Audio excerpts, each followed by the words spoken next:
We're at a film festival, and as much as I'd love to talk about Johnny Cash for a lot longer, because look at my hair.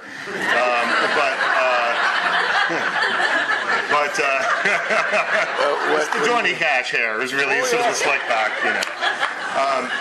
But I wanted to talk to you. You've worked with Sam Peckinpah a couple of times. You've directed by him twice. You've written a couple of songs in honor of Peckinpah.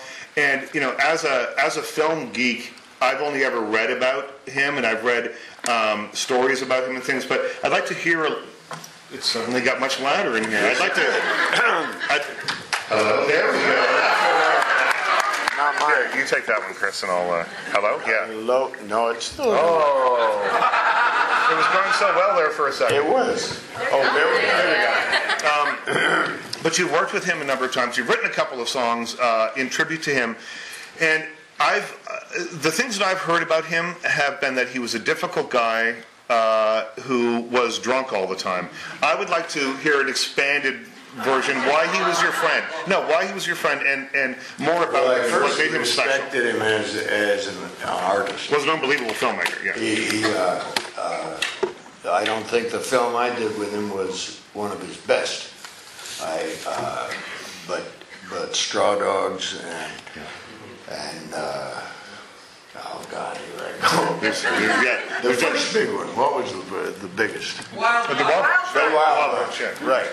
Well, he was an artist, and he was his own worst enemy. He spent so much of his energy. By the time I did 3 films with him. I did Pat Garrett, Convoy, and the one that what's his name was the star in.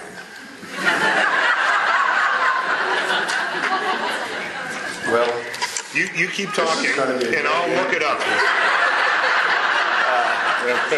Yeah, we made it down in Mexico. Again about Fredo Garcia. Yes. Boom. There you go. Thank you.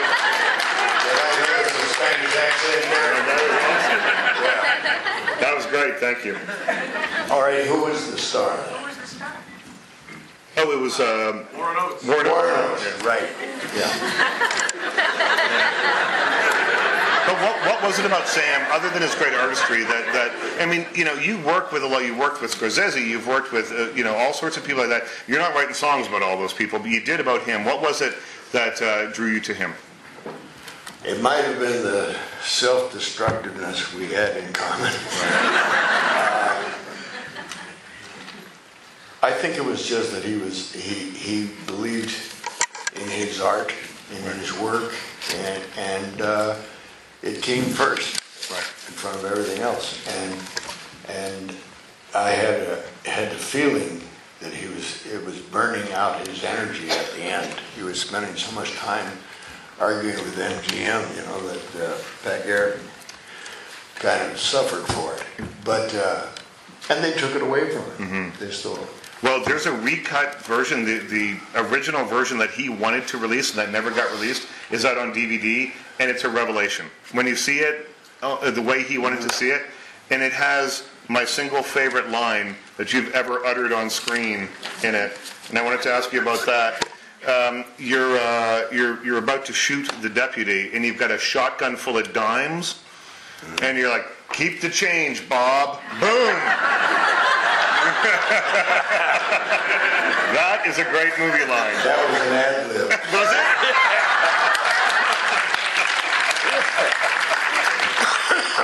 Really? Yeah. And was Peckinpah the kind of director that would allow you to, I guess, to play around with the things a little bit like that? Well, I'm not sure he wanted that to happen. Right. But he recognized immediately when something was coming out more honest than the other. Right. I was wondering if this "in" award also meant insubordination. You know what? I think in your case we could tack that on, maybe. Yeah. No, but Sam was an artist like I thought artists were. He was self-destructive, and the most important thing in his life was what he was creating. And unfortunately, a lot of people who are built like that burn out. Well, Do you still feel that way? That art has to come from a place of self-destructiveness and No. Obviously No, not. I think his art didn't come from his self-destructiveness. That's what destroyed his art eventually. Right. And I don't think you have to be self-destructive to be a creative artist. Some of us just have so many inhibitions going into it that to free ourselves we need to hit ourselves in the head with a hammer. But fortunately, I don't have to do that anymore. Well, I was surprised when we were sitting backstage, and you were saying, "Well, I get so nervous before I go out." You're Kris Kristofferson. These people should be nervous being in the presence. This is not. That's why I'm nervous. But it's still, after all these years, it still gets you a little bit? I think when it stops scaring me, I'll probably quit. Yeah. But it doesn't scare me as long as it used to. Right. And I don't have to hide behind my band anymore. I'm playing by myself now. Right. But I think, singing is probably one of the most personal, revealing things that can come out of you. Right. And if you sing as badly as I do, that can be a disgrace. Fortunately, I had some good songs. I was a good songwriter. But I'm a lousy singer and I'm a lousy guitar player. I don't think you're going to get a lot of enthusiasm for that take on you.